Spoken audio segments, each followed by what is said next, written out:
दिल्ली देश की राजधानी है और केवल दिल्ली वासी नहीं, पूरे देश के लोग चाहते हैं कि दिल्ली एक खूबसूरत शहर हो, सुंदर शहर हो। दिल्ली वासी चाहते हैं कि सुंदर होगा तो उनको अच्छा लगेगा, वो अच्छे वातावरण में जी पाएंगे। देशवासी चाहते हैं कि बाहर से कोई भी आए तो उन्हें लगना चाहिए कि एक अच्छे देश की अच्छी राजधानी में गए हैं। लेकिन दिल्ली के अंदर पिछले कुछ सालों में हमने काफ़ी इम्प्रूवमेंट किए, शिक्षा के क्षेत्र में, स्वास्थ्य के क्षेत्र में, बिजली के क्षेत्र में, पानी के क्षेत्र में। लेकिन सफाई बहुत ख़राब है। चारों तरफ कूड़ा ही कूड़ा है दिल्ली के अंदर, बहुत ज़्यादा कूड़ा है, जिसको लेके थोड़ी शर्म भी आती है सबको कि हमारी दिल्ली इतनी गंदी क्यों है। और ख़ासकर ये जो 3 कूड़े के पहाड़ हैं, भलसवा, गाज़ीपुर और ओखला, ये केवल शर्म का कारण नहीं, लेकिन आसपास जितनी आबादी रहती है उसके लिए तो बिल्कुल नरक की ज़िंदगी है। एक एक पहाड़ के आसपास कई कई किलोमीटर तक इन कूड़े के पहाड़ों की बदबू पहुंचती है। चारों तरफ मच्छर मक्खी हैं। इन पहाड़ों पे जब तब आग लग जाती है, उसका धुआं चारों तरफ फैलता है। अगर आसपास के लोगों से पूछें तो एक तरह से उनकी ज़िंदगी जो है वो नरक बन चुकी है। हमें कोशिश तो ये करनी चाहिए थी कि इन तीनों पहाड़ों को ख़त्म करें, और जैसे दुनिया के अन्य शहर हैं, जो डेवलप्ड कंट्रीज़ हैं, वहाँ पे जो सॉलिड वेस्ट मैनेजमेंट की मॉडर्न टेक्निक्स हैं उनको लाके हम दिल्ली में लागू करें। हमें कोशिश तो ये करनी चाहिए थी। वो ना करके आज ये तीनों पहाड़ों की स्थिति ऐसी है कि हज़ारों करोड़ रुपए खर्च करने के बाद भी इन पहाड़ों की डेली हाइट बढ़ती जा रही है, कम होने की बजाय। और अब ये सुनने में आ रहा है कि इन 3 पहाड़ों के अलावा ये लोग 16 और जगहों पे नए कूड़े के पहाड़ बनाने का प्लान कर रहे हैं।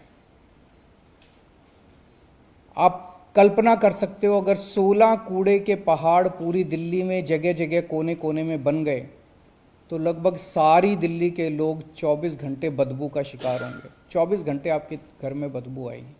फिर ऑलमोस्ट हर इलाके के अंदर एक कूड़े का पहाड़ होगा, 24 घंटे बदबू आएगी, चारों तरफ 24 घंटे मच्छर मक्खी होंगे पूरी दिल्ली में, चारों तरफ धुआं ही धुआं होगा, और दिल्ली एक तरह से कूड़े के पहाड़ों की राजधानी बन जाएगी।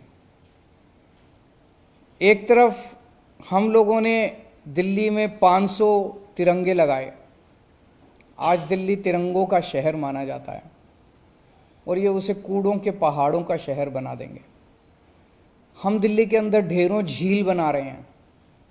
बहुत जल्दी दिल्ली झीलों का शहर माना जाएगा। हम दिल्ली के पार्क्स और गार्डन्स को बहुत बड़े स्तर के ऊपर डेवलप कर रहे हैं। कोई भी दिल्ली में आएगा तो देखेगा खूबसूरत पार्क और गार्डन्स होंगे। दिल्ली पार्क्स और गार्डन्स का शहर माना जाएगा, और ये कूड़े के पहाड़ों का शहर बना रहे हैं।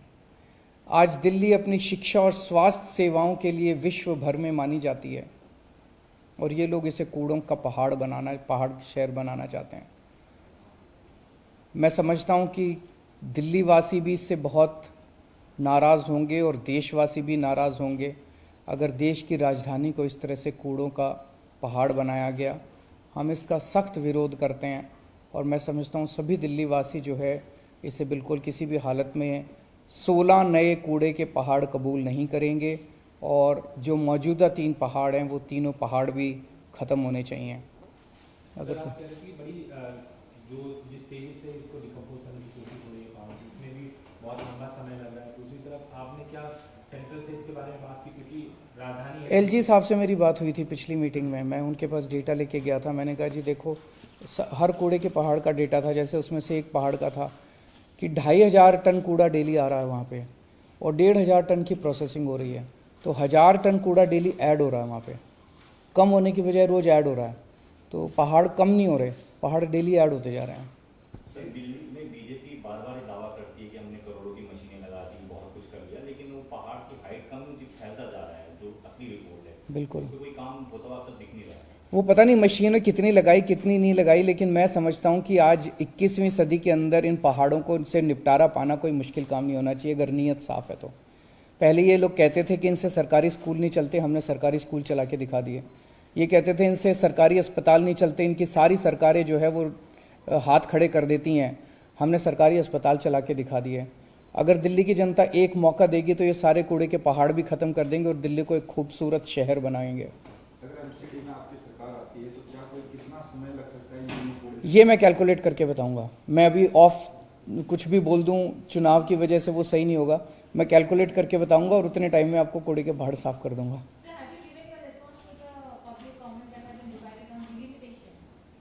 वो बना रहे हैं, हमारे लोग बना रहे हैं। Maybe in a day or two we will be ready with it. About what? वो अभी सारा बना देंगे तो आपके we will come back to you.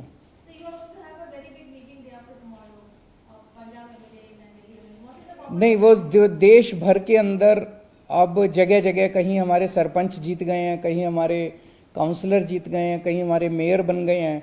तो पूरे देश भर में जितने भी इलेक्टेड रिप्रेजेंटेटिव्स हैं, सरपंच से पंच मेंबर से लेके और मुख्यमंत्री तक, उन सब की मीटिंग बुलाई गई है। सो इट्स बेसिकली जस्ट एक तरह से पूरा दिन सब लोग बैठेंगे, आपस में एक दूसरे से मिले नहीं है, सब लोग बैठेंगे और आगे की चर्चा करेंगे। सर, बीजेपी एक के बाद एक स्टिंग ऑपरेशन लेकर आ रही है, कल भी एक स्टिंग ऑपरेशन। तो मनीष साहब जी ने तो कह दिया भाई ये सीबीआई में जांच चल रही है, सारे स्टिंग ऑपरेशन सीबीआई को सौंप दो। सीबीआई सोमवार तक कर ले, 4 दिन तो बहुत होते हैं। जांच कर ले, अगर कुछ गड़बड़ है तो गिरफ्तार कर ले, और गड़बड़ नहीं है तो सोमवार को माफी मांग ले।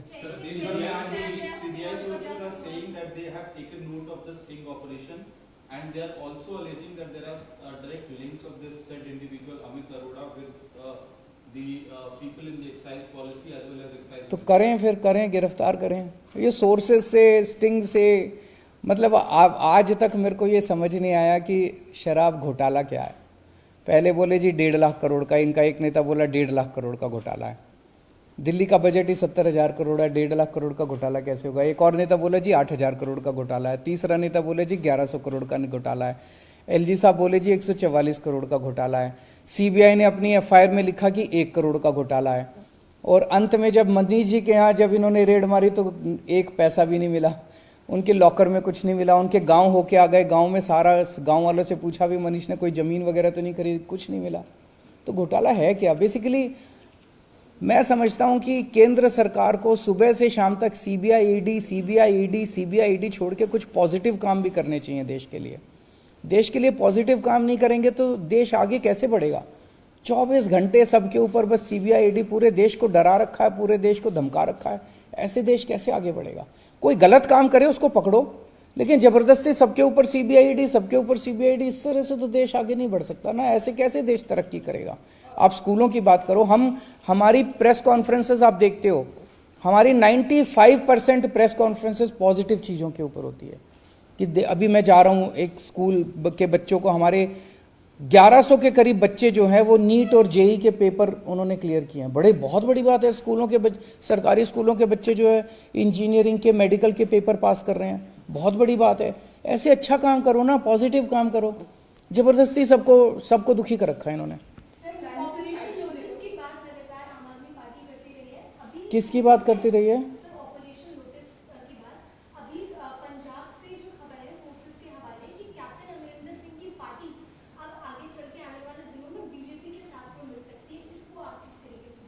कर लें, he is free to do it.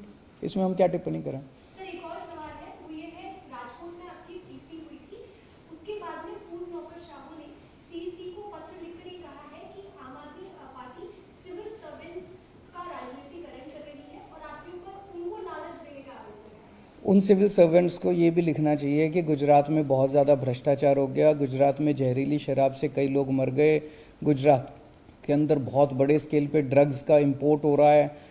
इनके बारे में भी उनको चिंता करनी चाहिए। Sir, one very interesting development, Tamil Nadu BJP, अब फ्रीबीज की डिबेट चल रही है इस वक्त, और तमिलनाडु बीजेपी ने अनाउंसमेंट किया कि 17 तारीख को मोदी जी के बर्थडे पे वो सोने का अंगूठी बांटेंगे जो बच्चे पैदा। उनको बांटने दो।